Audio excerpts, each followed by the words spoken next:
What is the deal with Open Crumb Sourdough Bread? What is world's fascination with this type of bread? Why would I choose to make or buy bread with crumb with big holes in it, on which I cannot spread butter on? Why is it so difficult to make? Let's make a recipe. And we will talk about all these things. Plus, you will learn its secrets. Come, come.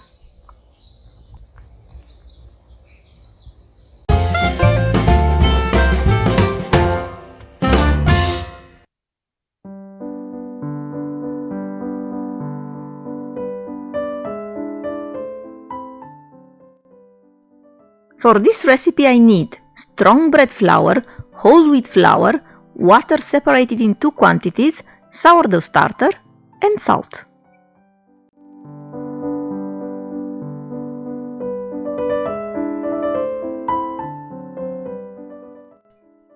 I measure the ingredients the evening before to be sure that nothing is forgotten. Whole wheat flour needs much more time to hydrate because it contains bran. So that's why now I hydrate it with a little quantity of water. Every flour is different and you need to treat it differently in order to achieve your target. The bran, if not hydrated properly, will gonna disturb the gluten network. When picking the flour, look for the one with the highest amount of proteins you can get. You'll have much better chances to get an open crumb with strong bread flour.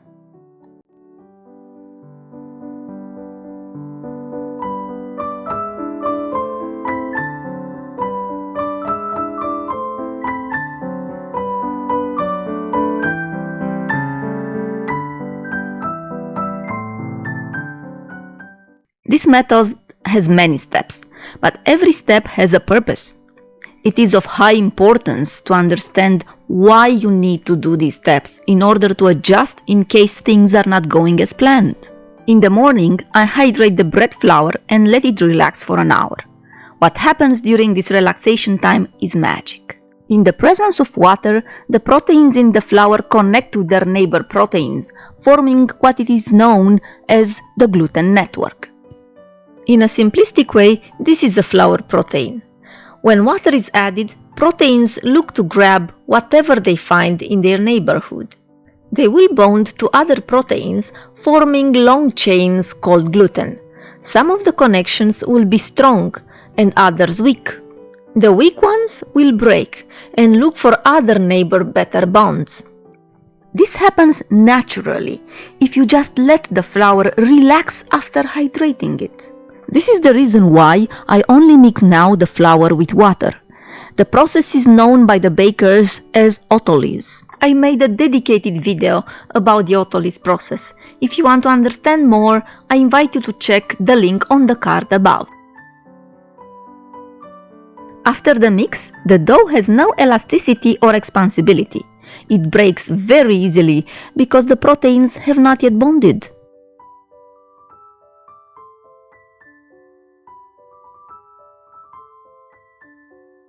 After 1 hour of relaxation, pay attention to how the dough has changed. Wow! You can stretch it without breaking it.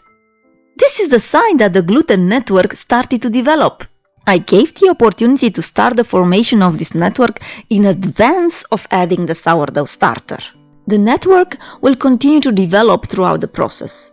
But once the starter is added, the fermentation starts and introduces other new chemical processes at the molecular level. At this stage, I add both the starter and the overnight hydrated whole wheat flour.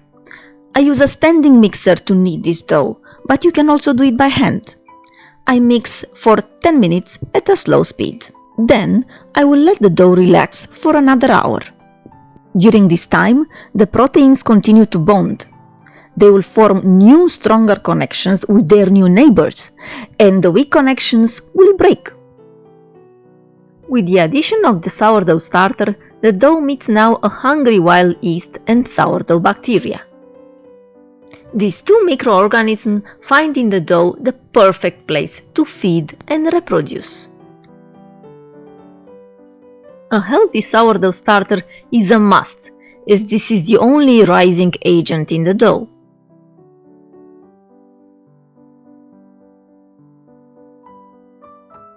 After the relaxation time, let's check the state of the gluten network of the dough. Yes, it's getting better and better. The salt is the last ingredient in this recipe, and it contributes to more than just the taste. The salt helps the strong protein bonds to be even stronger. I add it to the dough and mix for 5 minutes at a slow speed. Then you know what's coming. Relaxation time!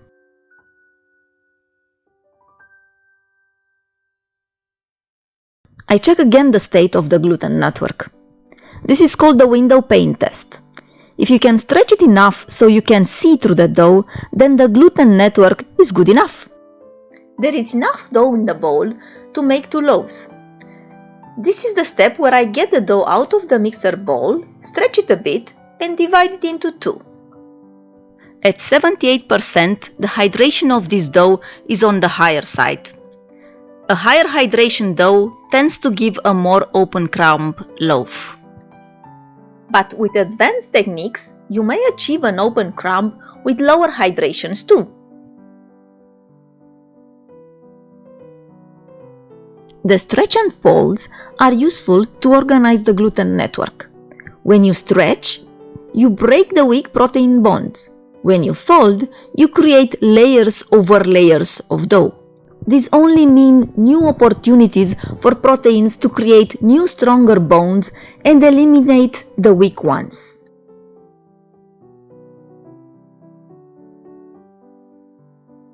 I want you to think of an inflated balloon. In order to have one, you need 2 things: the balloon itself and the air inside. The reason why I put so much importance on the gluten network is because gluten is our balloon. We need a good quality one to be able to hold the air. If it breaks easily, the air escapes into the atmosphere. The other element, the air, will be created by the live starter during the fermentation process. It is in fact CO2 that the bacteria and yeast contained in the starter will produce.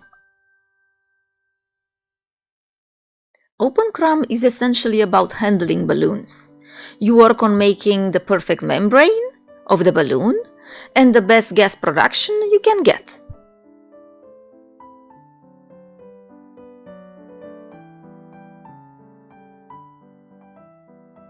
But there is one more thing. We handle millions of balloons here.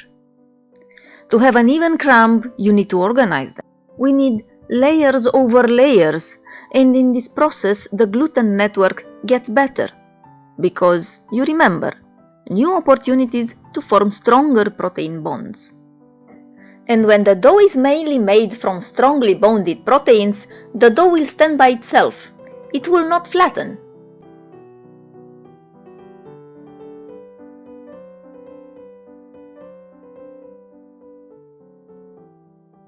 I laminate now the dough to create these layers and introduce oxygen into the dough. The oxygen is needed in the fermentation process for the yeast and bacteria present in the starter to process food, sugar mainly, and reproduce efficiently. Through lamination, I introduce a lot of oxygen in the dough, and I create multiple layers, improving the dough structure.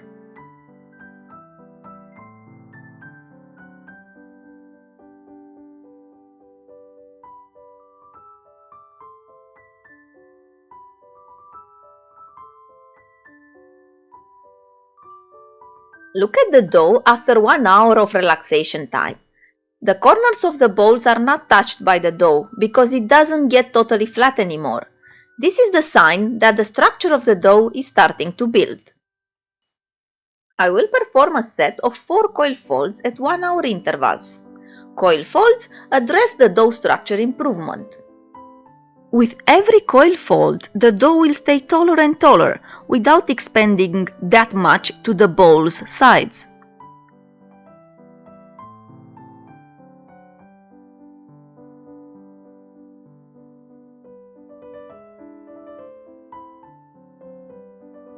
Fermentation is a complex process. The wild yeast and the bacteria feed with sugars from the starch and produce mainly CO2, alcohol, and organic acids. The alcohol and acids create the specific flavor of the sourdough bread.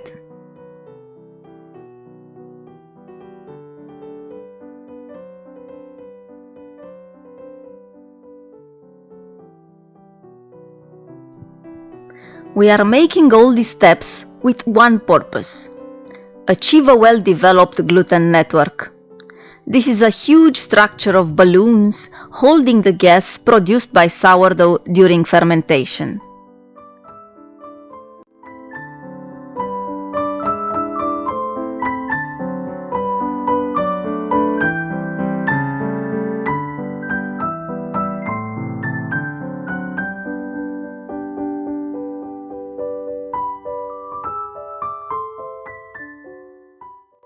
Open crumb is about perfecting the fermentation.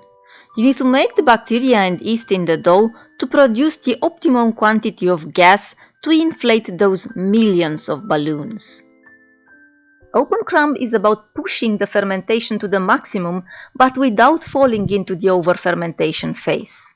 The yeast and sourdough bacteria consume the sugars from the starch of the flour, and when they are running out of food, they jump into the proteins and destroy the so well-worked network. While the degradation of the gluten by these microorganisms is desired to a certain extent, pushing it too much will render the network unstable. The CO2 will be released and the dough will deflate. The shaping ends the bulk fermentation phase and opens the final fermentation. But when to shape? What are the signs? First, look at the dough. Is it bumpy? Do you see bubbles on the bottom of the bowls? Do you feel bubbles if you press a piece of dough between your fingers? Then shape it. You'll need to train your eye and hands to read these signs.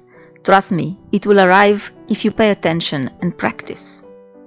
The difficulty is then to find the sweet spot when to slow down the fermentation. Learning to read the dough fermentation signs will greatly help you in achieving an open crumb. An easy method to know when to shape is to take a sample of the dough, put it in a straight jar, and measure its volume increase. Depending on the dough type, you might want to stop it at 30, 70, or 100% volume increase. There are many ways to shape the dough with good results. I prefer the letter fold method, but you pick the one you prefer. You should generally practice different shaping methods, but at this advanced stage of fermentation, handle the dough super gently to preserve the bubbles inside. It is important, however, in your method to create surface tension in order to get an icier of the loaf and maximum expansion. I let the dough in the bannetons at room temperature until I feel the dough is ready to go into the fridge. This feeling comes with experience, or, for geeks like me, it can be measured scientifically. But first look at the dough how it's jiggling. It also passes the poke test. During the fermentation process, the sourdough bacteria produces lactic and acetic acids. By measuring the pH, you know at which stage you are with the fermentation. For example, I started with dough at 5.5 pH and it went down to 4.09 before putting it in the fridge. For pH values under 3.8, the dough is over fermented. There is no magic pH number, but rather an interval of 4.3 to 4 to indicate the moment when to put the dough into the fridge. Do you need a pH meter to make an open crumb? Absolutely not. People baked bread without a pH meter for thousands of years. This is just a tool to measure scientifically the acids in the dough.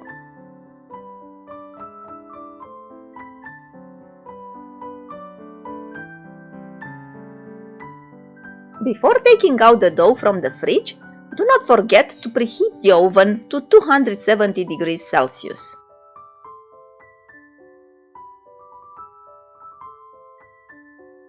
Bread decoration is a good moment to exercise your artistic skills. Or keep it simple. and skip to the scoring part. During the night, the bread stayed in the fridge at 4 degrees Celsius. We make this second fermentation at cold temperatures because it helps developing flavors. The dough went slowly down from room temperature to the fridge temperature, and this process took a few hours. The sourdough becomes dormant at 4 degrees Celsius, and the fermentation is retarded until the next day when we are ready to bake it. Be careful though, if your fridge is warmer, the fermentation will slowly continue and by morning you'll have an over-fermented dough.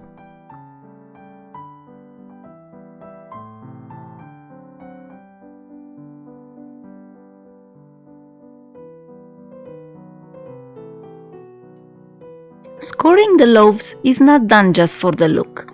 It creates a control expansion and actually it's improving it.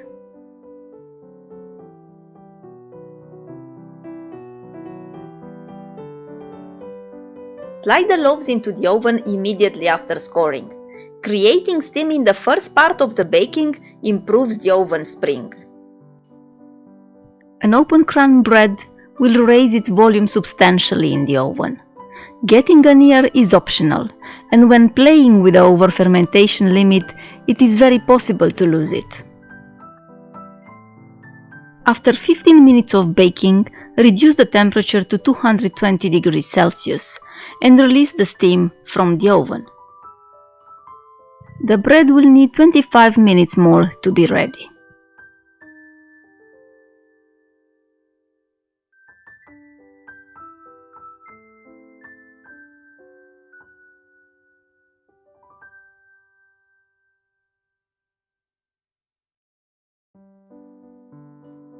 You'll need to let the dough cool to room temperature before cutting it.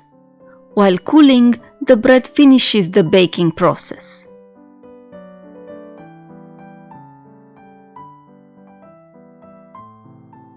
Open crumb is a dream for any baker, for its imposing outside and inside look.